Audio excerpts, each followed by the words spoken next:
Waiting for the right moment is indeed a very big problem because I hate waiting.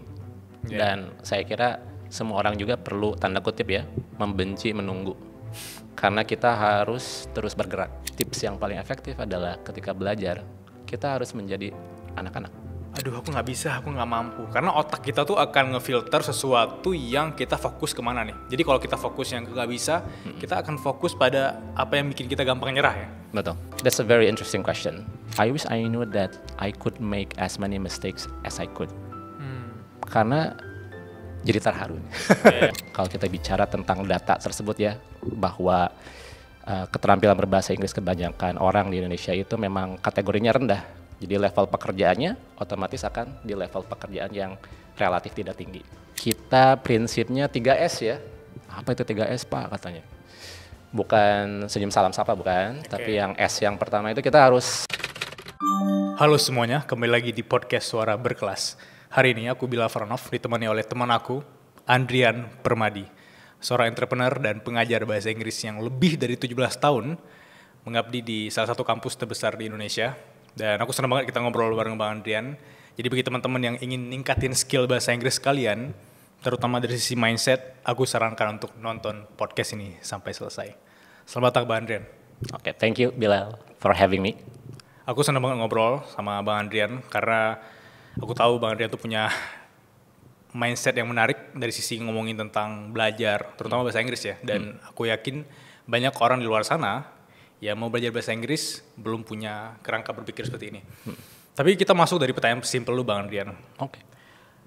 Menurut data dari English Proficiency di 2023 dia bilang bahwa Indonesia itu di peringkat ke-79 dari sekitar 130 negara di mana lah bahasa Inggrisnya masih rendah. Jadi low proficiency gitu. Betul. Kan kita mau menuju Indonesia emas ya. Betul. Menurut Bang Andrian, apakah itu jadi problem terbesar juga per hari ini? Ya, sebenarnya ada banyak sekali data ya, atau riset atau penelitian yang sesuai dengan apa yang Bilal tadi sebutkan. Dan saya kira memang ini akan menjadi suatu isu atau suatu problem untuk teman-teman khususnya nih, yang usianya 20-30 tahunan. Karena kita menuju generasi emas ya, insya Allah mudah-mudahan bukan generasi cemas, begitu. Bukan generasi lemas ya? Betul. Dan saya sih melihat ada dua faktor penting yang perlu kita lihat dan waspadai. Pertama, low English competence atau low English proficiency itu atau keterampilan berbahasa Inggris yang rendah itu akan menyebabkan disrupsi terhadap atau isu terhadap peluang kerja yang akan sangat berkorelasi dengan gaji atau financial benefit ya atau kompensasi seperti itu. Nah, banyak nih yang komentar ya di YouTube saya atau di medsos saya yang bilang, ngapain sih kita pakai bahasa Inggris? Toh waktu aku kerja juga nggak pakai bahasa Inggris kok, pakai bahasa Indonesia. Bahkan di Bandung aja pakai bahasa Sunda ya, seperti itu ya. Saya bilang ya memang ada beberapa level profesi atau pekerjaan yang kita nggak usah pakai bahasa Inggris. Tapi kalau teman-teman, if you would like to step up your game, if you would like to level up, jadi kalau teman-teman ingin naik ke level yang lebih tinggi, menguasai bahasa Inggris itu adalah suatu keharusan. Jadi kalau kita bicara peluang kerja, misalnya teman-teman mau kerja di Big Four, atau mau kerja semisal jadi ASN atau pegawai BUMN, atau kerja di perusahaan multinasional, semuanya itu pasti ada tes seleksi atau tes saringan bahasa Inggris. Nah, jadi kita nggak bisa kabur. Iya benar. Iya, jadi kalau teman-teman mau sekedar kerjanya mungkin ada di suatu level yang mungkin tidak ada di atas, low tier atau middle tier. Tapi kalau teman-teman mau bekerja di suatu profesi atau bidang yang ada di level paling atas, keterampilan bahasa Inggris itu harus dan wajib dipelajari, ya, dilatih, ditingkatkan, karena nanti akan berkorelasi dengan gaji, dengan kesejahteraan, dengan tunjangan, hal-hal yang berkaitan dengan faktor ekonomi. Jadi ya memang kalau ada yang berkomentar saya nggak pakai bahasa Inggris kok di kantor saya, ya memang teman-teman kantornya di mana, level perusahaannya di mana, apakah Big Four atau bukan, seperti itu. Jadi itu hal yang pertama ya. Yang kedua adalah bahasa Inggris itu disebut sebagai bahasa kerennya itu adalah gatekeeping skill. Jadi dari kata dasar gate itu adalah gerbang dan keeping itu berarti ada yang menjaga nih. Ada gerbang dan ada yang menjaga. Yang menjaga ini apa? Bahasa Inggris salah satunya. Jadi kalau teman-teman mau membuka gerbang itu, dan ini gerbang kemana? Gerbang ke peluang-peluang profesi yang internasional, itu wajib punya kunci Inggris jadinya, kunci bahasa Inggris. Jadi suatu keharusan.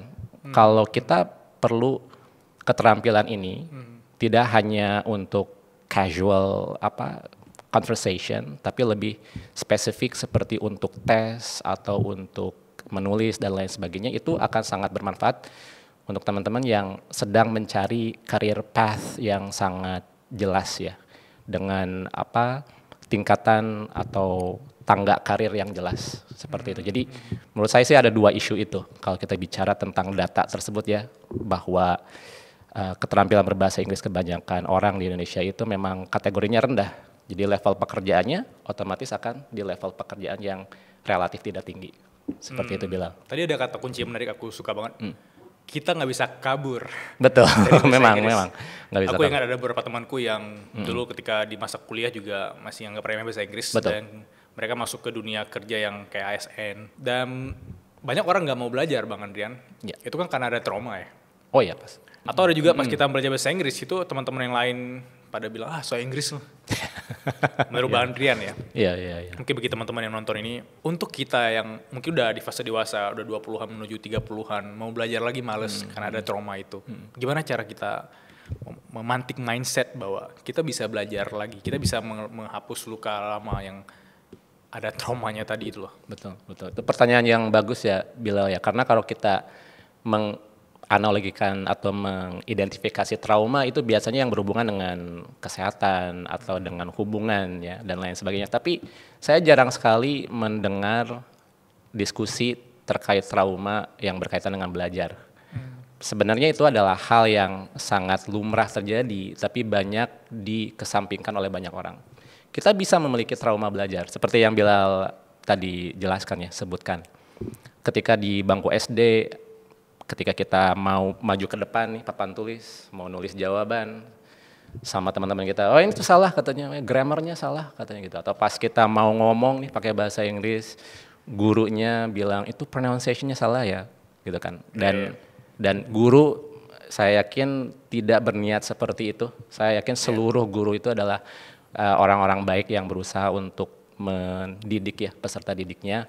Tapi ada momen-momen di mana guru pun tidak menyadari bahwa dia telah memberikan atau berkontribusi terhadap luka masa lalu itu tadi ya, begitu kan. So Inggris dan lain sebagainya. Nah, saya sudah mengajar lebih dari 15 tahun dan sebenarnya ketika saya mulai mengajar, ketika saya masuk kelas online atau offline, saya harus jadi psikolog terlebih dahulu. Jadi saya harus mengobati dulu luka masa lalu peserta didik saya, trauma mereka. Dan saya bilang, teman-teman di kelas ini kita prinsipnya 3S ya. Apa itu 3S Pak katanya? Bukan senyum salam sapa bukan, tapi yang S yang pertama itu kita harus salah. Bilal harus salah, teman-teman Bilal harus salah ketika memulai mempelajari sesuatu yang baru. Karena proses pembelajaran itu adalah proses yang penuh dengan kesalahan dan proses di mana kita harus mengambil pelajaran dari kesalahan-kesalahan tersebut. Nah, jadi kita harus salah dulu, apalagi mempelajari bahasa asing seperti bahasa Inggris. Ketika kita mau latihan speaking, kita pasti salah, pronunciation, mau grammar dan lain sebagainya. Kita latihan menulis pasti salah. Nah, di kelas saya selalu bilang memang tugas teman-teman untuk salah. Saya juga pasti salah ketika mengajar, mohon koreksi saya juga. Karena kita semua di sini manusia biasa, kita pasti salah. It's human to err. Jadi itu istilahnya seperti itu. Jadi kita harus memiliki mindset bahwa okay, I'm going to make mistakes and it's perfectly fine to make mistakes because I'm going to learn from my mistakes. Saya akan belajar dari kesalahan saya. Mindsetnya itu bahwa saya akan membuat kesalahan and it's okay. It's fine, gitu kan. Nah, ketika membuat kesalahan, S yang kedua itu sombong. Nah ini agak aneh. Jadi awal-awal tuh murid saya bilang, sombong gimana sir? Katanya gini loh, maksud saya seperti ini. Ini reverse psychology, jadi psikologi terbalik. Dalam artian ketika teman-teman udah bisa sesuatu udah bisa semisal menjawab soal atau udah bisa melafalkan kata yang sulit dilafalkan, sombongkan kemampuan itu, kebiasaan itu ke diri sendiri, bukan ke orang lain. Kenapa? Karena saya tahu teman-teman semua sering meremehkan diri sendiri setiap harinya. Aku nggak bisa deh, aku kayaknya, wah masa kayak gini aja, gitu kan? Setiap hari. Jadi ingat, sombongkan kebiasaan teman-teman ke diri teman-teman sendiri. Karena kalau bukan diri kita sendiri, siapa lagi? Jadi itu adalah afirmasi positif, psikologi terbalik untuk memicu kepercayaan diri bahwa oke, I'm going to keep on going. Dan aku udah bisa A, B, C, D. Seperti itu. S yang ketiga itu sukses. Jadi ketika udah kita membuat salah, kita udah belajar mengafirmasi kebiasaan kita ke diri kita sendiri, kita mencari cara-cara yang strategis untuk mencapai tujuan kita yang akan menghasilkan kesuksesan.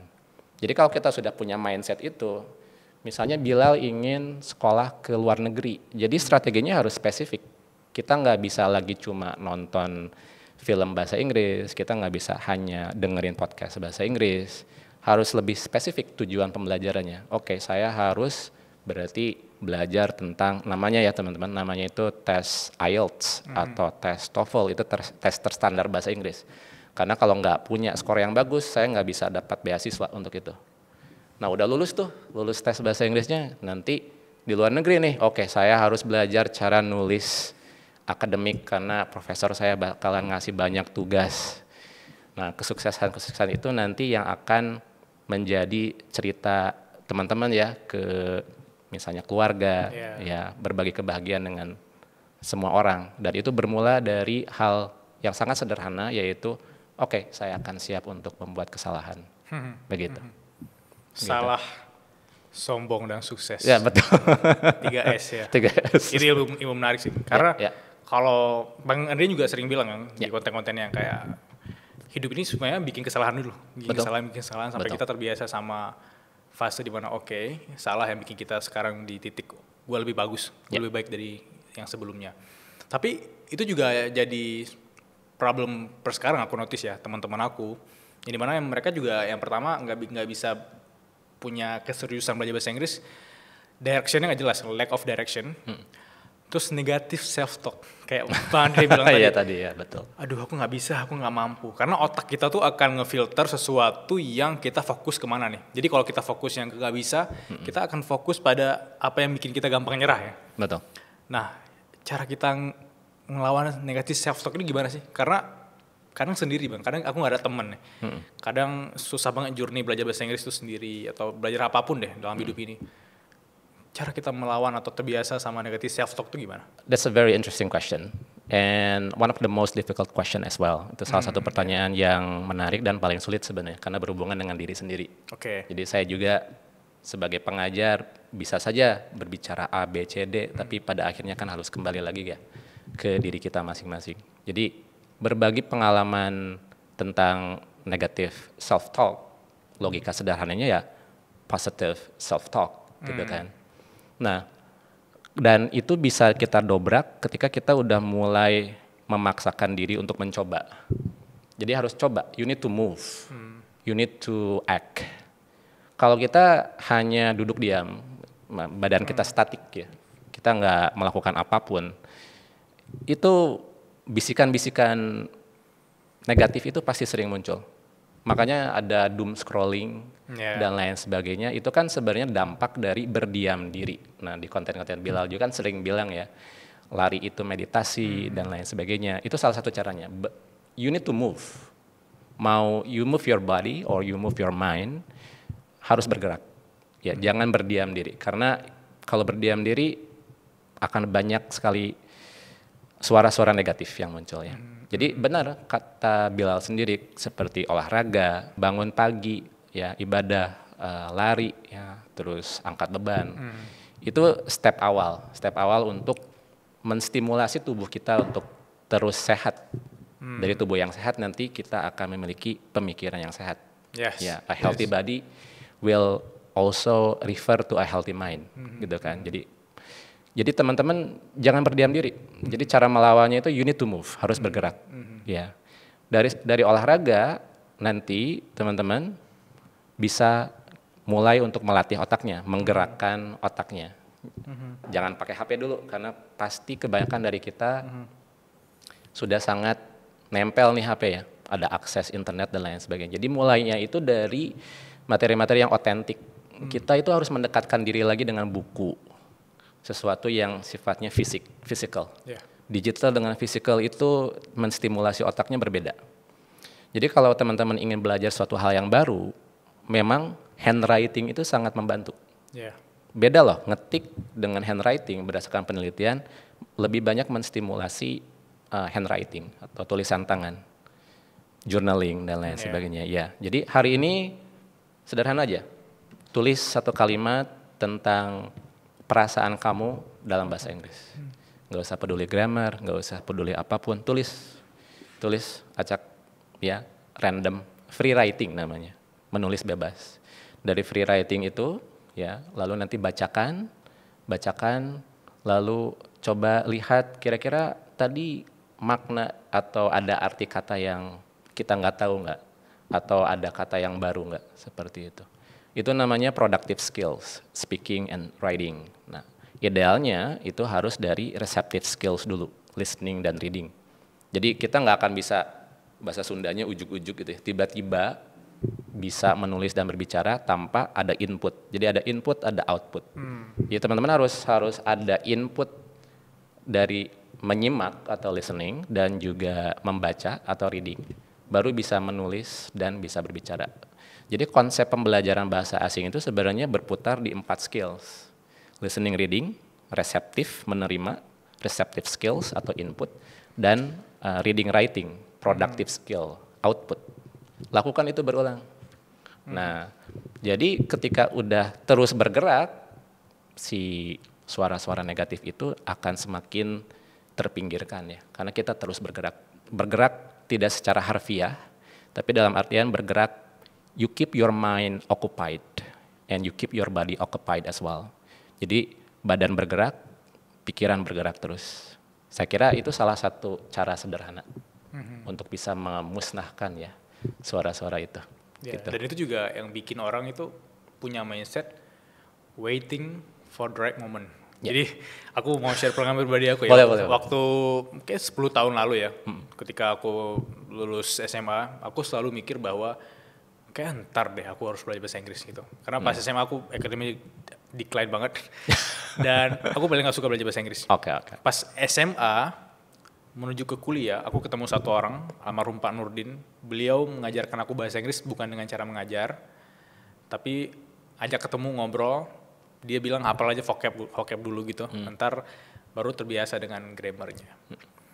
Akhirnya aku mikir bahwa banyak orang, termasuk ada beberapa orang yang aku kenal, mereka misalnya mau berangkat ke Australia nih, WHV misalnya. Mereka nggak persiapkan dari sekarang, mereka nggak konsumsi YouTube belajar bahasa Inggris atau nonton podcast bahasa Inggris, nggak. Mereka tuh tunggu harus berangkat ke Jawa Timur dulu deh. Aku harus ke kota itu dulu, baru mulai dari nol. Padahal itu problem nggak sih, kayak waiting for the right moment. Karena momen itu tuh nggak akan pernah ada kalau kita nggak melangkah kayak Bang Adrian bilang tadi, nggak melangkah mulai sekarang gitu loh. Karena aksi itu yang kemudian ngasih kita inovasi baru, harapan-harapan baru, dan momen yang kita tunggu sebenarnya dimulai dari aksi kan. Betul. Nah, dari pemikiran seperti itu aku mikir bahwa kita nih harus punya lingkungan yang juga bisa bahasa Inggris waktu itu. Aku makanya masuk ke komunitas belajar bahasa Inggris. Apakah itu solusi yang paling efektif menurut Bang Andrian? Atau ada cara lain kalau kita lagi di fase sendiri nih? Untuk apakah nonton YouTube, nonton podcast, nonton film? Ada cara efektifnya? Yeah, waiting for the right moment is indeed a very big problem because I hate waiting. Dan saya kira semua orang juga perlu tanda kutip ya, membenci menunggu. Karena kita harus terus bergerak, begitu. Salah satu tips dari Bilal tentang komunitas ya, pembelajaran bahasa itu tergantung lingkungan. Jadi Bilal studi ke luar negeri misalnya ke Amerika, pasti bisa bahasa Inggris. Karena lingkungan itu memaksa Bilal untuk bisa berbahasa Inggris. You need to survive in that country. Jadi harus bisa bahasa Inggris. Ya betul, komunitas itu penting. Jadi itu salah satu tipsnya.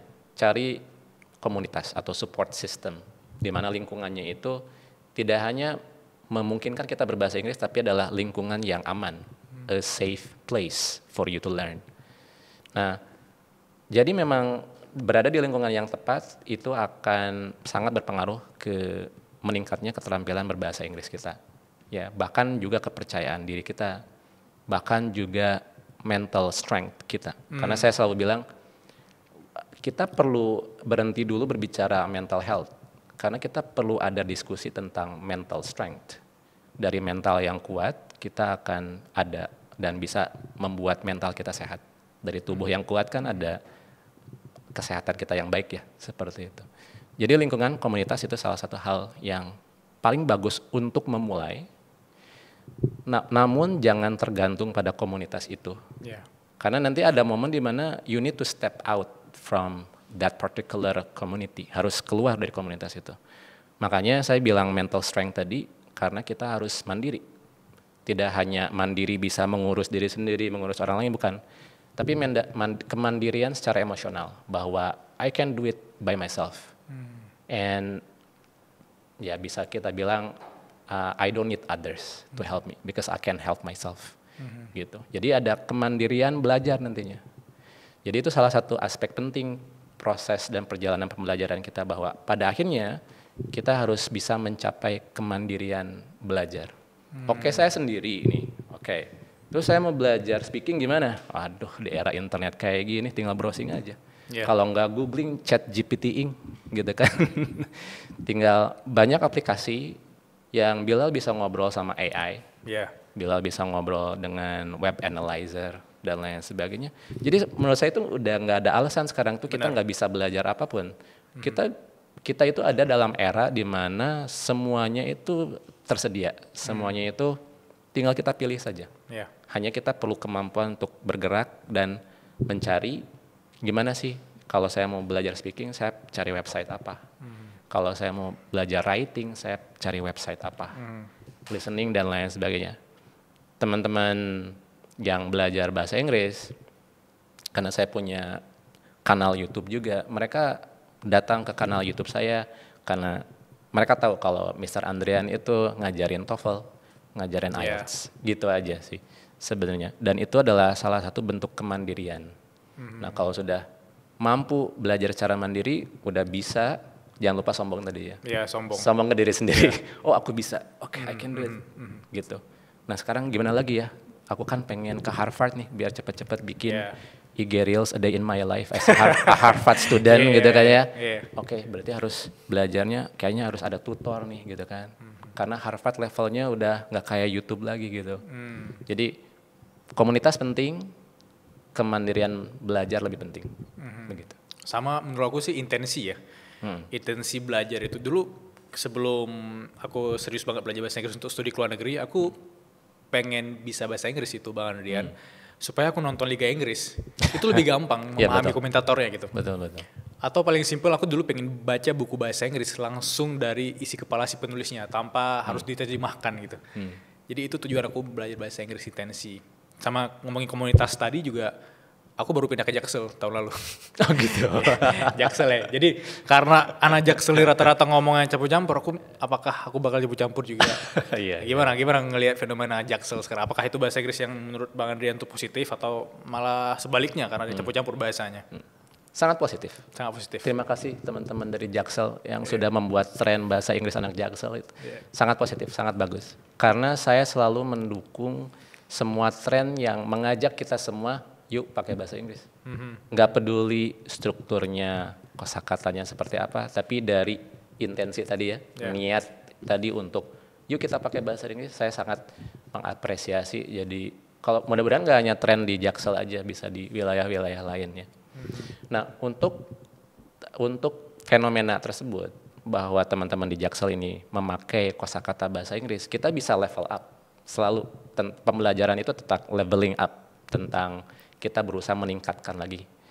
Nah, ada satu tips dari saya nih untuk Bilal dan teman-teman Jaksel yang lainnya nih. Boleh. Contohnya kayak gini ya prakteknya nih. Bang Radit deh di podcast kemarin dia bilang kayak gini. Gua udah 40-an dan gua sekarang punya sesuatu yang gue look forward. Nah, kosakata look forward ya. Yang saya sarankan biar lebih bagus lagi, buat kata look forward itu dari menjadi satu kalimat sederhana dalam bahasa Inggris. Contohnya, gue nih udah 40 and I have something to look forward to. Jadi dari kata frasa look forward menjadi satu kalimat. Itu. Nah, kalau teman-teman Jaksel nih bisa bikin tren itu, bagus banget menurut saya sih. Jadi beberapa kosakata yang dicampur-campur dan itu masih bagus, yang sering jadi bahan komentar netizen ya. Seperti biasa kan kita kalau pakai bahasa asing pasti ada komentar sana sini. Itu bisa kita lebih level up lagi menjadi penggunaan kosakata menjadi satu kalimat sederhana. Dalam korporat misalnya, aduh, aku udah misalnya kita bikin kata effort ya, aku udah effort banget ya kan? Oke, buat kalimat, I've made a lot of effort for this, tapi tetap aja gue kena, gitu kan? Satu kalimat bahasa Inggris, satu kalimat bahasa Indonesia, dan itu kemajuannya nanti akan sangat signifikan. Jadi kata ubah menjadi satu kalimat, gitu. Jadi kalau misalnya Bilal nanti sama timnya atau teman-teman lain di Jaksel nih, coba nih ada sesi-sesi di mana, oke, jangan pakai kosakata buat kalimat. Kalimat itu cuma 2 kata juga kalimat loh. I go. Itu kalimat udah subject verb gitu kan. Oh ini nice banget nih. This is really nice. Udah gitu. Kalau saya ngobrol sama teman-teman saya yang pengajar bahasa Inggris, kami juga ngobrolnya kayak gitu. Jadi ada satu kalimat bahasa Inggris, satu kalimat bahasa Indonesia dan seterusnya dan akhirnya menjadi suatu kebiasaan. Dan kalau dimulai ini bisa dimulai dari Jaksel nih. Bagus banget nih bisa menyebar ke semua wilayah di Indonesia dan akan menjadi hal yang positif yang akan berdampak gitu. Tapi sekarang udah menyebar sih. Orang kalau mau jalan kan OTW sekarang. OTW on the way. Jadi kadang orang di daerah nggak tahu artinya on the way, tapi yang penting OTW aja. OTW aja, iya betul. Tadi sebelum podcast Mbak Andrian bilang 90% endorsement dan pekerjaan itu justru datang dari luar negeri nih. Dan faktornya juga karena bahasa Inggris. Boleh sharing nggak Mas? Kenapa itu sangat-sangat menarik untuk diceritain ke teman-teman? Ya, jadi kalau kita bicara endorsement, memang itu bermula dari perjalanan content creation saya. Dan itu dimulai ya ketika pandemi. Jadi saya memulai membuat kanal YouTube itu karena memang saya perlu mengajar secara online. Karena dulu saya bekerja di salah satu universitas dan saya harus mengajar menggunakan media online, salah satunya kanal YouTube. Dimulai dari hal sesederhana saya harus ngajar online, berujung ke kesempatan yang sangat luas, salah satunya endorsement dari perusahaan-perusahaan asing. Karena niche dari pendidikan bahasa Inggris itu ya pasti produk-produk yang berkaitan dengan hal-hal yang berkaitan dengan pembelajaran bahasa Inggris, aplikasi dan lain sebagainya. Jadi dimulai dari sana ada beberapa brand sebenarnya perusahaan dari luar yang kita bisa kolaborasi tidak begitu. Mereka they would like to reach me out. Jadi boleh nggak bikin dedicated video atau integrated video di YouTube seperti itu tentang aplikasi kami. Aplikasinya itu bermacam-macam, ada untuk speaking, ada untuk writing, listening dan lain sebagainya. Sesederhana apa? Sesederhana karena saya share tentang tips belajar bahasa Inggris. Salah satunya tentang yang lebih spesifik ya, persiapan tes TOEFL dan IELTS. Nah, apakah itu peluang? Tentu peluang. Jadi saya bisa bilang rewardnya itu kalau kita bicara secara finansial, ini bukan reward dalam bentuk rupiah lagi. Gitu. Ini reward dalam bentuk dolar dan mata uang lainnya. Dari sesederhana kita punya kemampuan atau keterampilan berbahasa Inggris gitu. Jadi saya nggak ada endorsement misalnya kesehatan ya atau untuk skincare dan lain sebagainya nggak ada. Jadi memang sangat niche gitu, sangat spesifik gitu kan. Dan memang yang reach out ya perusahaan dari Portugal, dari Amerika, dari Australia, macam-macam. Mayoritas aplikasi atau platform belajar bahasa Inggris dan itu yang saya rasakan. Endorsement bukan tujuan utama saya sebenarnya untuk content creation. Itu tuh adalah benefit yang datang dengan sendirinya, tanda kutip. Ketika kita memiliki suatu keahlian atau keterampilan. Nah, bayangkan teman-teman di sini kalau memiliki keterampilan itu, hal yang sama akan terjadi. Apakah bentuk endorsement dari luar negeri ataukah bekerja dengan perusahaan asing, perusahaan di luar negeri? Karena kita banyak tren saat ini remote work ya, di mana kerja di Bandung ya, di Bandung, UMR Bandung, gaji dolar seperti itu. Jadi sangat mensejahterakan untuk teman-teman kalau memiliki kemampuan itu, bisa bekerja di negara sendiri tapi memiliki penghasilan dari negara lain gitu. Jadi itu salah satu, jujur itu kesempatan atau peluang yang saya nggak mengantisipasi itu. Saya hanya sesederhana saya perlu ngajar gitu kan, perlu ngajar bahasa Inggris, endorsement, lalu affiliate ya. Kalau AdSense sih sudah pasti ya, itu pasti semua creator tahu bahwa itu salah satu benefit dari punya kanal YouTube adalah adanya AdSense. Bukan yang paling utama, tapi itu pembuka jalan untuk banyak hal lainnya. Dan sampai saat ini saya sudah memiliki lembaga saya sendiri, begitu, yang bisa membantu banyak orang. Dan itu awal mulanya karena ya saya senang bahasa Inggris sih. Saya dari kecil suka nonton Sesame Street, jadi di podcast ini saya mau mengucapkan terima kasih banyak ke Sesame Street. Karena itu adalah kenangan masa kecil saya. Awal mulanya saya suka bahasa Inggris karena saya nonton Elmo, Big Bird, mereka bagian dari masa kecil saya, dan akhirnya saya jadi seseorang yang terus bermanfaat bagi orang lain ya, dengan sharing tips-tips berbahasa Inggris seperti itu. Endorsement itu bukan tujuannya, tapi itu adalah benefits yang datang dengan sendirinya. Dan saya yakin teman-teman yang punya tujuan yang sama pun, tujuan yang baik pun, nanti akan ada benefits yang sebenarnya nggak akan disangka. Nah, kenapa orang masih merasa itu suatu hal yang berat atau beban? Karena itu tadi, karena mereka belum menemukan dampak langsung. Benar. Kenapa sih saya belajar bahasa Inggris sih? Ya si Mr. Andrian sih bisa dapat endorsement ya, Bilal bisa dapat endorsement. Tapi aku gitu yang remah-remah seperti biasa ya, sering meremehkan diri sendiri kan begitu. Dampak langsungnya apa? Ya karena tidak ada sesuatu yang berdampak secara langsung. Nggak ada sesuatu, menurut saya tidak ada sesuatu yang instan. Semuanya itu ada perjalanan. Cuma kalau mau bukti nyata, ya itulah yang tadi Bilal sebutkan. Adanya endorsement dan lain sebagainya, itu bukti nyatanya. Jadi dampaknya nggak akan langsung terasa saat ini. Benar. Jadi kita nggak bisa jadi generasi instan. Benar. Kita harus jadi generasi yang menghargai proses pembelajaran. Kita harus jadi generasi yang menghargai perjalanannya, bukan finish line-nya. Begitu. Ya, aku ingat juga ketika awal mulai ada perasaan it felt impossible untuk bisa bahasa Inggris. Karena kayak aku bilang tadi di awal, aku selalu membisikkan kalimat negatif dulu ketika mulai. Ketika di 2017 aku hitungannya masih awal-awal belajar bahasa Inggris, aku kalau ngomong sama orang itu udah langsung negatif self talk juga, Mas. Udah ada perasaan bahwa wah dia lebih jago ya. Aku kalau ngomong gini apakah akan dianggap beginner banget? Gimana?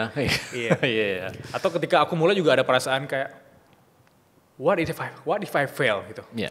Padahal kalau di switch kayak Bang Andrian bilang tadi, what if I succeed, itu kan Yeah. bisa-bisa aja gitu, bisa-bisa aja. Dan menurut Bang Andrian sendiri, dari POV beginner mindset ini kan ada sisi positifnya, bahwa kita tuh ingin belajar terus sama orang yang kita temui kan. Betul. Ada nggak mindset yang menurut Bang Andrian tuh menarik banget untuk di-share ke teman-teman yang 20-an? I wish I knew this lah, versi Bang Andrian. Gitu. I knew this, okay. Negative self-talk, meremehkan diri sendiri, itu sangat wajar teman-teman ya. Saya juga sangat paham, itu dialami tidak hanya untuk teman-teman aja, itu dialami oleh hampir semua orang. Jadi terima itu dulu. You need to accept that fact first. Jadi terima itu dulu, resapi dulu, tapi kasih waktu. Kapan saya harus berpikir seperti ini? Kapan saya harus berhenti berpikir seperti ini? You need to give yourself a deadline. Untuk sesuatu yang negatif itu kasih deadline. Kalau itu yang saya lakukan sebenarnya. Kalau saya bersedih, okay, I'm going to give myself time, 1 or 2 days to be sad. You need to put a deadline for yourself, and then you need to move forward. Jadi kamu harus maju lagi habis itu, gitu kan. Jadi I wish I knew that I wish I knew that I could make as many mistakes as I could. Karena jadi terharu nih. Nggak apa-apa. Karena ini ini flashback ke masa kecil. Tumbuh di keluarga yang sederhana, ya, yang harus fight and struggle. Jadi saya tidak punya kepercayaan diri sama sekali. Tahu nggak mimpi saya waktu saya kecil, saya bilang ke orang tua saya atau ke guru saya cuma pengen jadi karyawan aja. Yes. Waktu kecil. Bayangkan, anak-anak itu harusnya imajinasinya adalah imajinasi yang sangat bebas, yang sangat luas. Aku pengen jadi astronot, aku pengen jadi Superman. Saya waktu itu, saya pengen jadi karyawan. Kenapa ya, gitu kan? I wish I could dream bigger. I wish I could dream bigger. Dan ketika saya bicara masa kanak-kanak, tips yang paling efektif adalah ketika belajar, kita harus menjadi anak-anak. Memiliki mindset seperti anak-anak. Anak-anak adalah elite learners. Pembelajar yang paling elit, paling tinggi tingkatannya. Kenapa? Coba teman-teman ingat waktu anak-anak, ketika anak-anak dulu ya, Bilal juga coba ingat waktu dulu. Kalau Bilal atau teman-teman yang lainnya nggak tahu sesuatu, itu pasti nanya terus ke orang tuanya. Ya kalau ini apa sih? Allah itu di mana? Ya macam-macam pokoknya kan. Benar. Itu adalah prinsip menjadi pembelajar yang elite learners, gitu kan. Ketika kita bisa punya mindset seperti anak-anak itu, ketika kita mempelajari suatu hal, we're going to be an expert in that particular field, gitu kan. So I wish I could be as imaginative as what normal children, gitu kan. Saya dulu waktu kanak-kanak saya nggak punya imajinasi itu. Saya cuma ngelihat orang tua saya, mereka banyak diskusinya itu berkaitan dengan finansial dan lain sebagainya, bahwa saya harus paham, saya harus ngerti, saya harus bantu dan lain sebagainya. I wish I would just be a child, just a normal child with the imagination of a child gitu. Jadi kalau teman-teman mindsetnya ketika belajar harus seperti anak-anak. Kalau nggak tahu, tanya terus sampai tahu. Nah ini terjadi satu fenomena yang menarik ya. Ketika kita tumbuh dewasa, hidup kita semakin rumit. Contohnya seperti ini. Ketika kuliah atau ketika kerja di suatu ruangan rapat, bilang nggak tahu sesuatu ya, teman-teman nggak tahu sesuatu. Simpelnya apa? Simpelnya nanya. Apakah sesimpel itu? Enggak juga. Waktu ada di bangku kuliah, ada banyak orang, si bapak ngomongin apa sih gitu kan. Angkat tangan nggak? Enggak selalu. Kenapa bisa serumit itu? Karena kita punya muka. Dalam pragmatik namanya face atau nggak mau kehilangan muka ya, kehilangan harga diri, dianggap sebagai beginner, padahal memang beginner, gitu kan. Nah kalau kita punya prinsip belajar seperti anak-anak, si bapak ngomong apa ya, yaudah tanya aja deh, peduli amat orang lain, gitu kan. Saya nggak tahu soal ini, saya tanya deh, gitu kan. Anak-anak tuh kayak gitu. Jadi waktu terbaik belajar tuh sebenarnya ketika jadi anak-anak. Jadi ketika jadi anak-anak itu, pembelajaran yang terbaik itu adalah pembelajaran yang menumbuh kembangkan imajinasinya. Sehingga jadi tumbuh menjadi seorang orang dewasa yang memiliki kreativitas, memiliki problem solving skill, dan lain sebagainya. Sayangnya banyak dari kita, ya masa kecilnya berbeda-beda ya, penuh dengan ceritanya masing-masing. Jadi imajinasinya itu mungkin kandas oleh realita, begitu kan. Dan akhirnya tumbuh jadi orang dewasa yang tidak memiliki kepercayaan diri, tidak memiliki grit, tidak memiliki daya juang, ya, tidak memiliki visi, karena dia merasa saya harus selalu mengerti, saya harus paham bahwa saya harus bantu orang lain dan lain sebagainya begitu. Jadi I wish I could just be a child with my own imagination. Jadi teman-teman yang lain juga saya sarankan jaga terus itu imajinasi, karena berimajinasi itu adalah hal yang paling penting, karena dengan imajinasi yang luas kita akan bisa memiliki satu skill yang paling penting menurut saya, yaitu problem solving skill. skill memecahkan masalah. Apapun profesi kamu, mau belajar bahasa Inggris, masalahnya apa kamu bisa pecahkan. Kamu jadi direktur, ada masalah apa kamu bisa pecahkan. Dan itu berawal dari apa? Dari imajinasi kita yang tetap kita jaga dari kecil sampai dewasa, begitu. Wow, interesting. Interesting banget. Karena ketika Bang Andrian tadi cerita tentang jadi anak kecil, aku langsung imajinasi itu lagi main tadi. Aku ingat ketika, mungkin siapapun di sini juga bakal relate ya. Aku ingat ketika aku masuk ke dunia, aku belajar sepeda pertama kali tadi. Pas Bang Andrian langsung cerita anak kecil, aku ingat. Belajar kok sepeda. aku dulu emang kalau jatuh 5 kali, 8 kali tetap bangun. Naik terus, iya. Main terus, udah luka sana sini. Mama bilang, jangan main lagi, istirahat. Kok main terus ya anak kecil itu ya? Iya. Tapi sekarang 1 kali 2 kali mungkin ada problem dikit lah, healing atau anak-anak Gen Z sekarang private IG-nya gitu ya, hapus postingan. Waduh. Kok bisa ya anak kecil dulu itu seberani itu ya? Karena mungkin kita udah akumulasi trauma-trauma ini gitu. Mungkin dari SD, SMP, SMA kita lihat ada orang yang angkat tangan nanya ke guru itu caper banget sih. Caper banget. Kita langsung framing itu bahwa angkat tangan itu caper. Iya. Padahal anak kecil yang tadi belum ada konsep caper di kepalanya tuh langsung nanya aja. Nanya. Ini apa ya, mah gitu.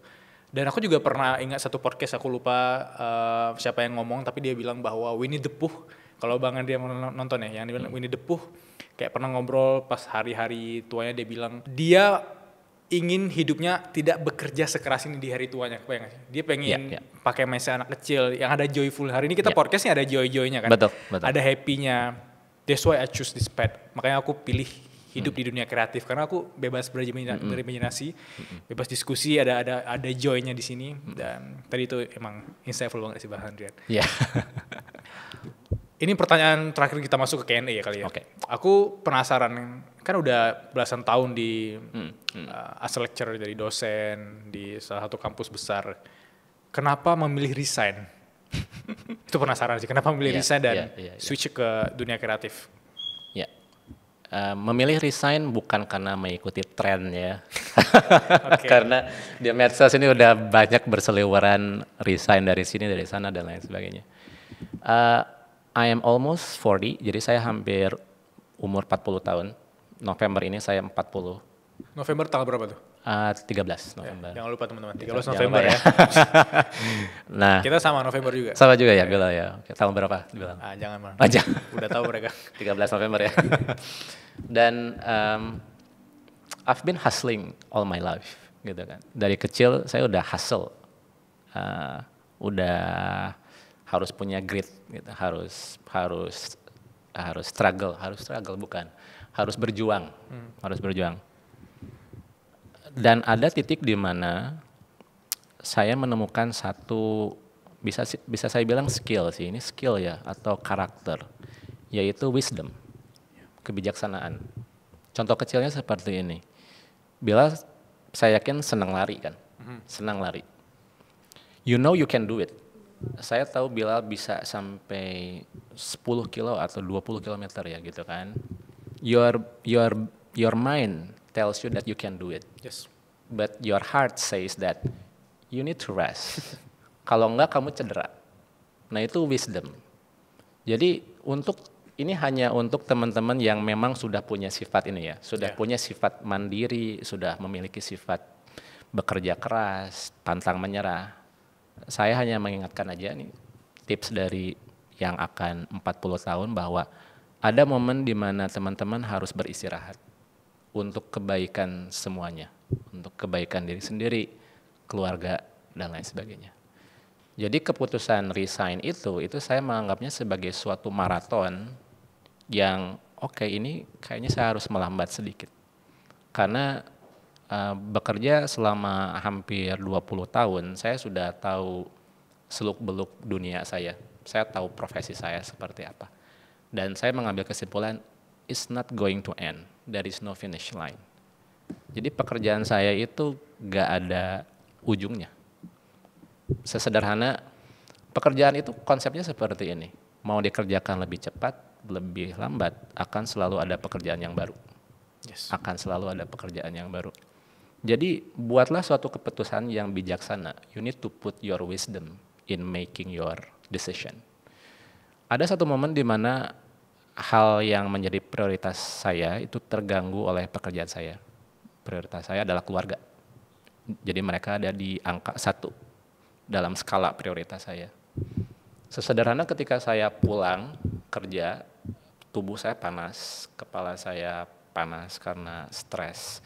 Dan ini bukan stres, sekedar stres ya, ini stres akumulasi dari puluhan tahun bekerja. Jadi it's not something that it is simple, enggak. Ini enggak sesederhana kayak dimarahin bos, itu makanan Sehari-hari. Ya you know lah, semua orang punya resiko pekerjaan yang sama lah ya, cerita yang sama. Benar. Tapi ini udah suatu akumulasi bertahun-tahun yang akhirnya hati saya bilang, you need to slow down. Oke. Tapi if you slow down, you need to make sure that your family is taken care of gitu kan. Jadi ketika membuat keputusan itu bukan keputusan yang impulsif, itu keputusan yang dibuat secara matang, bahwa ketika saya berhenti, apakah keluarga saya bisa aman secara finansial, aman dalam berbagai aspek, dan ketika saya timbang-timbang, mereka aman kok. Saya merasa cukup. So that's the most important thing about being wise is that you know when it is enough. Jadi menjadi bijaksana itu adalah tahu kapan sesuatu itu cukup. Kalau tidak cukup, tidak ada wisdom, pasti keinginannya itu, otaknya itu akan bilang, oke, saya bisa lagi. Terus aja. Bahkan ada yang akhirnya melewatkan usianya sampai 50-60 tahun, saya bisa lagi, saya mau sampai kapan? Sesuatu yang berlebihan itu nggak baik. Saya yakin semua orang setuju ya, mau itu muslim, siapapun itu. Sebagai muslim kan kalau kita makan, berhenti ketika akan kenyang. Sebelum kenyang ya, dan makan sebelum lapar. Nah itu wisdom sebenarnya.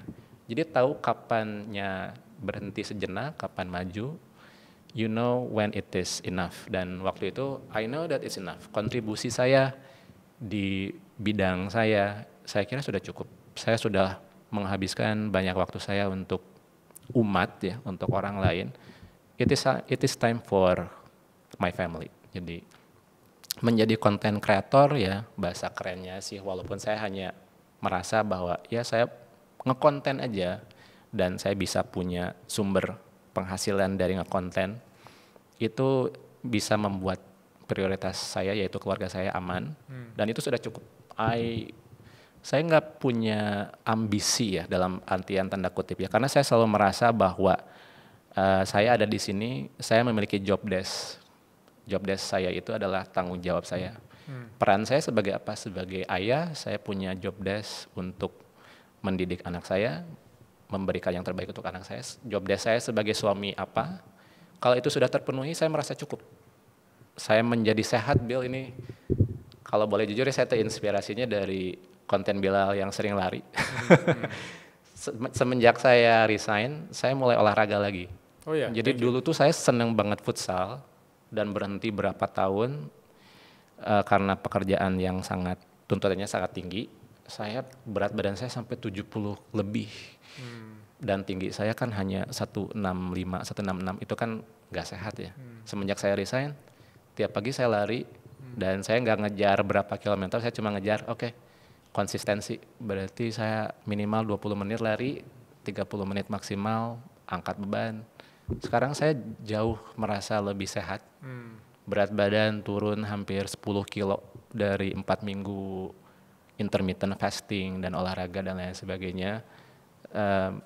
Saya merasa lebih sehat, dan kondisi sehari-hari dengan keluarga saya pun lebih sehat seperti itu. Jadi resign itu salah satu keputusan yang memang harus diambil.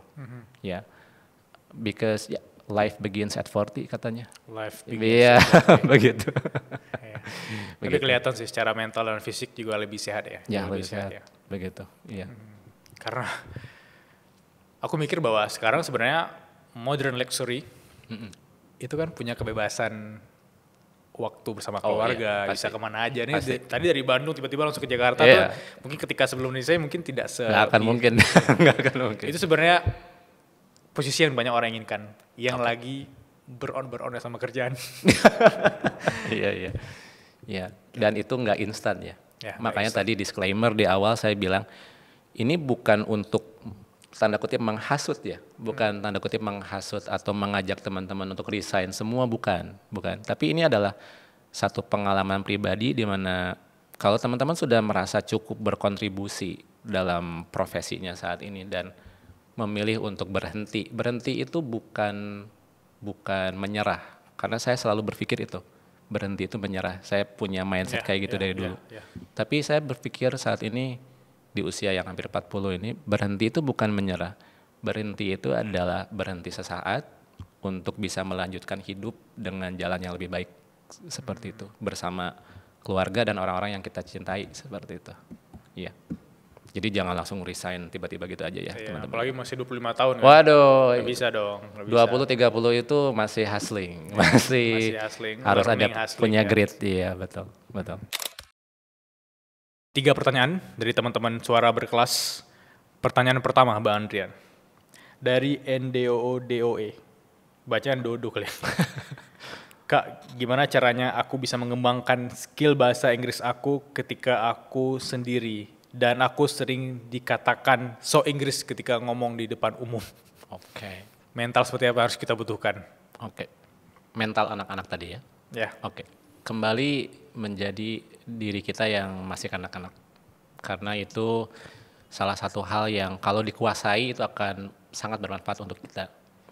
Mau kita lagi sendiri, mau enggak, anak-anak itu selalu penasaran dan selalu ingin belajar. Seperti itu. Di kondisi saat ini, di era saat ini adalah era yang sangat luxurious ya kalau kita bicara pendidikan, karena teman-teman bisa mengambil pendidikan itu dari tidak hanya di ruangan kelas, tapi bisa dari lingkungan, bahkan dari internet, begitu kan. Jadi caranya gimana ya, sesederhana seperti ini ya. Ada satu coach komunikasi ya, ada di Instagram juga, dia sangat terkenal. Jadi cara yang paling klasik itu bicara di depan cermin ya, merekam omongan kita ya, lalu ketika sudah direkam didengarkan kembali. Atau merekam dengan video. Direkam apapun itu yang baru kita baca atau kita tonton, kita coba berikan pendapat kita dalam bahasa Inggris, rekam dalam bentuk video, lalu putar lagi hasil rekamannya. Apa sih yang salah dari tadi? Karena prinsip dari pembelajaran itu adalah selain planning dan learning, itu ada evaluation atau evaluating. Jadi yang paling penting itu adalah feedback. Diri kita ini adalah teman terbaik kita sendiri. So, mindset mandiri itu saya sangat tekankan sih. Karena bayangkan aja di dunia ini tuh yang bisa bantu kita itu adalah diri kita sendiri. Ya, jadi kalau kita belajar selalu punya mindset kemandirian belajar, gitu ya. Selalu kasih feedback ke diri kita sendiri. Gak ada alasan lagi kalau saya nggak punya partner, saya nggak punya teman dan lain sebagainya. Ngobrol sama AI juga bisa untuk kondisi saat ini ya. Jadi jangan khawatir, oke, karena di kamar itu hanya ada kamu sendiri. Yang bisa ngejudge diri kamu sendiri itu ya kamu sendiri. Jadi kalau kamu mau memilih untuk ngasih feedback negatif, ya you're going to be your worst enemy. Tapi kalau kamu memberikan feedback positif, you're going to be your own best friend, gitu kan. Jangan khawatir. Dan tadi itu pertanyaannya kan lebih ke so Inggris sih. So Inggris ya. So Inggris, aduh. Apa ya, saya itu udah hampir, dan pasti Bilal juga nih, semua kreator itu udah yang kayak gitu. Coba yang kamu so Inggris, di kolom komentar saya itu banyak ya bikin satu paragraf, Pak ini salah karena grammarnya gini. Wah, itu satu paragraf semuanya. Kalau dia feedbacknya penuh dengan adab, saya akan balas. Tapi kalau feedbacknya itu sudah melanggar boundary saya langsung blok. Hidup itu sesederhana itu. Kita blok orang-orang yang tidak berkontribusi apapun terhadap hidup kita dan yang ingin menjatuhkan kita. Jadi anggap saja komentar so Inggris itu adalah kolom komentar yang ada di kolom komentar Instagram kamu yang bisa kamu pijit blok. Selesai. Gitu kan. Dan itu tombol itu harus ada di otak kita. Pijit itu blok orang itu. Ya, jangan lihat silaturahmi dan lain sebagainya. Konsep silaturahmi itu sangat luas, ya. Dan kita hanya menganggap silaturahmi itu dalam konteks, oh saya nggak bisa mutusin tali, gitu kan. Gitu kan, padahal Gak enakan ya. ya keenakan. Silaturahmi itu bukan seperti itu konteksnya, jadi sangat luas. Ada kok memang diperbolehkan untuk memutus tali apabila tali itu menarik kita ke dalam suatu jurang, gitu kan. Jadi untuk orang-orang yang bilang so Inggris, di kepala kita pinjat tombol itu, tombol blok, dan kamu terus maju, gitu. Karena aku juga mikir ya, biasanya orang-orang yang komentar so Inggris, berarti dia bukan di level yang orang udah bisa bahasa Inggris. Karena gini, kayak aku pernah sharing ke teman-teman, aku bilang kalau kita ke gym, orang yang udah advance, yang udah keren banget tuh badannya, gak mungkin dia ngejudge orang yang baru pertama kali ke gym. Mungkin. Karena dia tahu gimana effortnya menuju ke sana. Betul. Nah, orang-orang yang komentar so Inggris, aku rasa emang dia melihat dunia dari POV bahwa, kok orang semua pintar bahasa Inggris ya, kok dikit-dikit mereka pamer so Inggris ya, sedangkan aku gak bisa. Aku yakin kalau dia pintar bahasa Inggris, dia gak mungkin komentar so Inggris. Kalau iya pun mesti ada yang salah sama hari-harinya kali. Ya, biasa gitu ya, bisa gitu. Ya, betul. Begitu juga kalau kita menghadapi komentar negatif ya, mungkin teman-teman yang sekarang masuk ke dunia kreatif, kalau kalian menghadapi komentar negatif, kayak kata Bang Ardian tadi, kalau itu membangun dan ada adabnya, menurut aku tuh tanggepin, dan itu positif banget. Tapi kalau dia nggak tahu apa yang terjadi dan dia malah menjatuhkan, ngomongnya udah masuk ke bundaris yang tidak pantas lagi. Betul. Itu terserah mau di blok, mau diabaikan, tergantung kalian lah gitu. Betul, Itu insight menarik. Sama tadi satu lagi aku kepikiran pas ngomongin masih anak kecil, aku lupa bilang ini, aku bilang bahwa sebenarnya nggak salah sih. Kita ini kan anak kecil yang di tubuh orang dewasa kali ya. Betul. Inner child. Masih ada anak kecil yang nggak apa-apa munculkan rasa penasaran itu, perasaan anak kecil ya. Betul. Kadang orang terlalu kaku sama serius banget, kayak aku udah dewasa nih, apa-apa aku tuh harus jadi orang kuat karena aku orang dewasa gitu kan. Padahal even 40-50 pasti ada rasa pengen balik lagi kan. Ada rasa kangen itu ya. Ada rasa kangen menjadi anak-anak. Dan itu pelihara saja nggak apa-apa, karena versi kanak-kanak kita itu akan tetap ada di dalam tubuh orang dewasa kita. Dan versi kanak-kanak itu adalah versi yang terbaik dari diri kita ketika kita belajar. Karena anak-anak dari kita itu selalu ingin tahu, selalu ingin belajar, nggak peduli buat salah, ya. Makanya saya selalu bilang, making mistakes is a part of our learning journey. Jadi membuat kesalahan itu adalah bagian dari perjalanan pembelajaran kita. Jadi jangan diusir anak-anak dalam diri kita itu, harus tetap ada di diri kita. Gitu. Nice, keren. Kita masuk ke pertanyaan kedua. Oke. Tadi pertanyaannya agak terlalu tajam sih. Kita bacain ya teman-teman. Pertanyaan kedua dari AW283. Dia tanya, Kak, aku kan mau jadi dosen ya. Ada fakta pahit nggak sih yang harus aku terima sebelum aku masuk ke profesi ini? Terima kasih. Oke, kita bicara fakta. Berat pertanyaannya. Fakta yang umum ya. Fakta yang umum. Oke.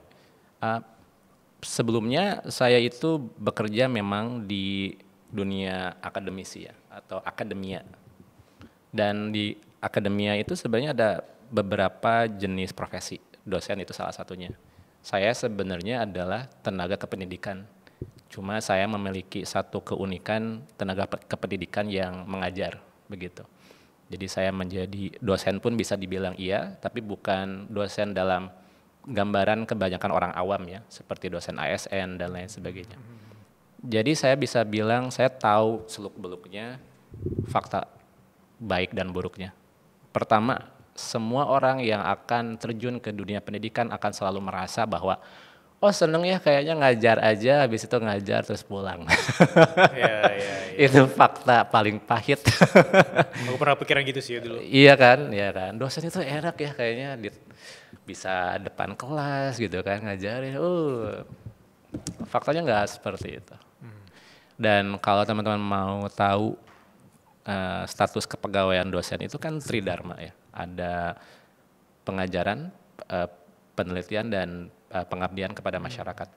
Tapi itu hanya di atas kertas karena dalam implementasi di lapangannya dosen itu dia jadi staf administrasi, dia jadi pegawai akreditasi, dia menjadi peneliti, pengolah jurnal, pengurus akreditasi luar negeri dan lain sebagainya, seabrek. Jadi saya suka, kalau saya mengajar dosen juga dan saya suka bercanda dan saya bilang, teman-teman, Bapak Ibu udah kayak pegawai startup kata saya, kerjanya nggak tahu waktu katanya. Jadi mengajar itu, kalau saya bilang itu porsi paling kecil dari job desk seorang pengajar atau mereka yang bekerja di perguruan tinggi. Teman-teman perlu ingat, perguruan tinggi itu ada di bawah apa? Ada di bawah kementerian. Kementerian ini memiliki, kalau kita bisa bilang di korporasi itu KPI ya, ada banyak tuntutan. Waduh, itu tuntutannya seabrek itu tuh. Jadi jangan heran kalau misalnya Bilal atau teman-teman di sini nih yang waktu dulu kuliah, kenapa nih dosen nyuruhnya presentasi terus ya? Kapan ngajarnya sih? Kita bongkar. Iya kan, langsung duduk gitu. Oke, sekarang silakan bagi kelompok kita presentasi selama 6 bulan. Itu karena di dalam dirinya itu dia udah sangat lelah, itu kalau mau tidur saat itu juga dia tidur.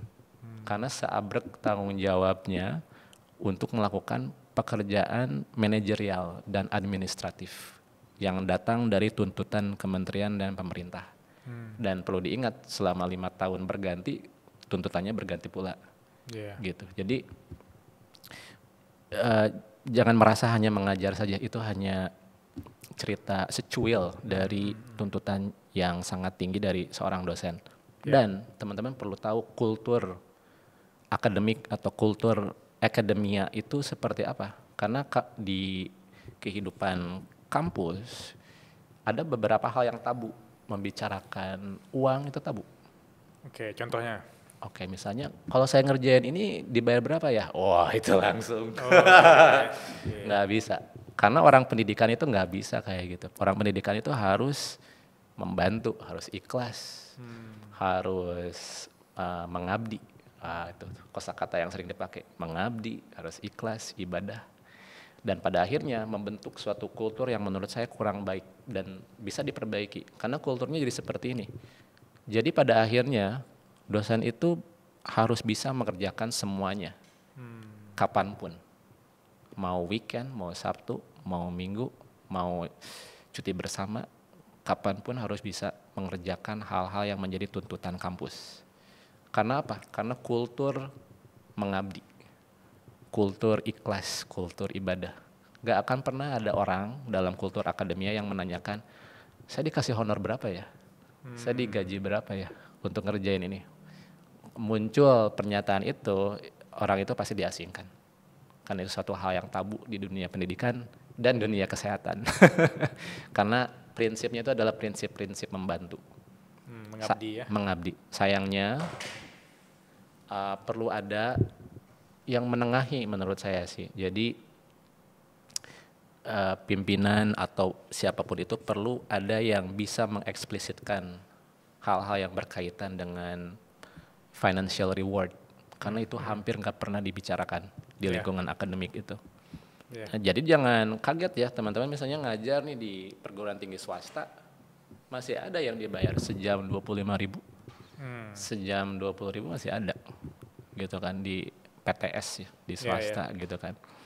Jadi masih mewajarkan reward yang sifatnya menurut kita sih di dunia kreatif itu kayaknya kurang pantas gitu kan ya, kurang pantas.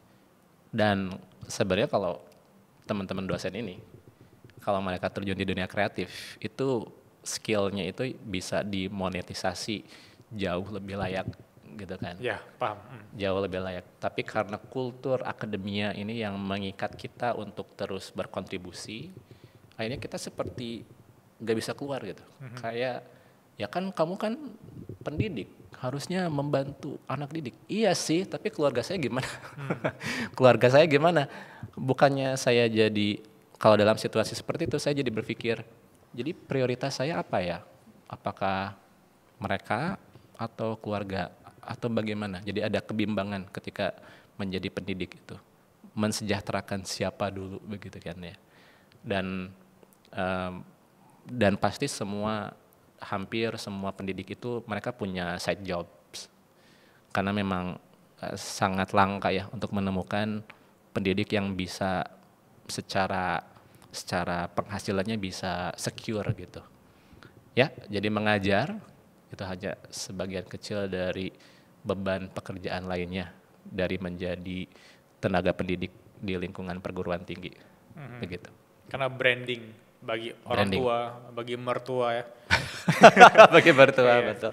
Branding mengajar. Dan kelihatan keren juga apalagi kalau bisa beli barang-barang mewah itu. Waduh, dari iya. mengajar. Dan nanti dicurigai kenapa kamu beli barang mewah. Kita masuk ke pertanyaan terakhir ya. Pertanyaan terakhir dari Ismarianti. Dia tanya, "Halo Sir." Ini kayak followernya kali kalau Kayaknya ya. sih kalau udah manggil Sir itu "Halo follower. Sir, aku ingin belajar bahasa Inggris, tapi kata teman-temanku mending sekarang belajar aja dari AI. Gimana tanggapan Sir?" Sah-sah saja, belajar dari AI tidak apa-apa. Manfaatkan semua fasilitas yang ada yang kamu bisa akses kapanpun. Tidak ada masalah dengan belajar dari AI. Cuma kita hanya perlu mempertimbangkan tujuan pembelajaran kita untuk apa. Semisal untuk casual conversation atau casual speaking, sama AI fine-fine aja. Kamu bisa mencapai target pembelajaran itu. Oke, kamu sudah fasih berbicara bahasa Inggris karena aku latihan sama AI. Bagus. Mau level up tapi Sir pengen studi ke luar negeri, AI nggak cukup. Nggak akan cukup. Kamu belajar writing atau belajar speaking itu perlu feedback dari seseorang yang udah ngambil tes itu, udah ngajarin tes itu, dan lain sebagainya. Jadi ketika udah levelnya naik, investasinya juga pun naik. Dan itu saya kira sangat wajar. Karena sangat naif ketika kita bilang tujuan saya segini, tapi investasi saya segini. Saya kira itu sangat naif. Yes. Jadi teman-teman saya yakin gak apa-apa banget pakai AI, tapi levelnya pasti akan mungkin level bisa ngomong, ya, level bisa bahasa Inggris sehari-hari. Tapi kalau dikaitkan dengan level mencapai tujuan agar bisa keluar negeri, investasinya harus lebih tinggi dari sekedar belajar dari AI, gitu. Dan banyak orang yang berpikir bahwa profesi pendidik itu akan digantikan AI. Yeah. Kalau saya sih enggak, sama sekali enggak. Kenapa? Karena mengajar itu suatu seni, it's an art form, ya. Dan banyak orang yang meremehkan profesi pendidik itu karena sekedar ngomong aja, ngasih info aja. Google aja bisa, ya memang. Tapi Google bisa nggak baca pikiran kamu tentang kebutuhan belajar kamu?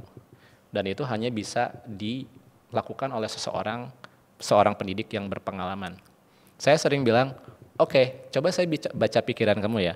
Kayaknya yang kamu maksud itu kamu salah di sini karena ini. Oh iya benar Sir, kayak gitu. Nah itu adalah suatu skill yang AI nggak punya. Karena seorang pendidik yang berpengalaman dia sudah tahu seluk-beluk kesulitan belajar semua orang, sehingga ketika dia mengajar dia bisa petakan cara menangani murid seperti A gimana, cara menangani murid B seperti apa. AI will not replace the role of an educator. Dia hanya jadi pembantu aja, hanya menjadi supporting resources aja. Karena mengajar itu is an art form, and kamu bisa mengasah kemampuan itu dari pengalaman yang bertahun-tahun, gitu. Contohnya ya gini aja, kenapa sih orang-orang nonton YouTube-nya saya gitu? Bukannya ngajar itu sama-sama aja. Yeah. Kenapa nggak nonton YouTube yang ini? Ya karena art formnya berbeda. Cara penyampaian materinya itu berbeda. Sesederhana seperti ini Bilal. Ketika mengajar, saya sering ada pauses, ada berhenti. Kenapa? Karena dalam berbagai teori, seorang murid itu perlu memproses dulu informasi yang kita berikan. Bayangin kalau Bilal lagi belajar terus si gurunya itu ngomong dari A sampai Z nggak berhenti-berhenti, ini nggak ada waktu untuk berpikir, proses berpikir. So the art of pausing atau seni berhenti bicara itu sebenarnya adalah seni yang perlu dikuasai agar murid kita bisa memahami materi kita, dan itu tidak bisa digantikan oleh AI. Gitu. Begitu. Seni kasih jeda ya, kayak Salah satu sebelum bagian kecilnya. aku pernah baca juga salah satu artikel yang bilang kekuatan Steve Jobs ketika ngomong itu selalu ada jeda. Iya. Dia kasih waktu juga untuk orang mikir, dan itu aku nonton juga konten-konten Mbak Andrian. Itu seni yang mungkin orang butuhkan. Betul. Di POV seorang tenaga pengajar. Betul. Dari aku terakhir, the best advice untuk siapapun yang menonton ini, terutama anak 20-an. Oke, untuk teman-teman 20-an nih, karena saya pengajar bahasa Inggris, jadi my best advice would be in English. And it is, quote-nya seperti ini, making mistakes is a part of your learning journey. Keep that in mind, itu aja. Making mistakes is a part of learning journey. Of our learning journey, yes. Terima kasih. Ya, sama-sama. Sangat thankful. Sampai Terima jumpa kasih. teman-teman. Sampai Terima jumpa kasih. di episode berikutnya.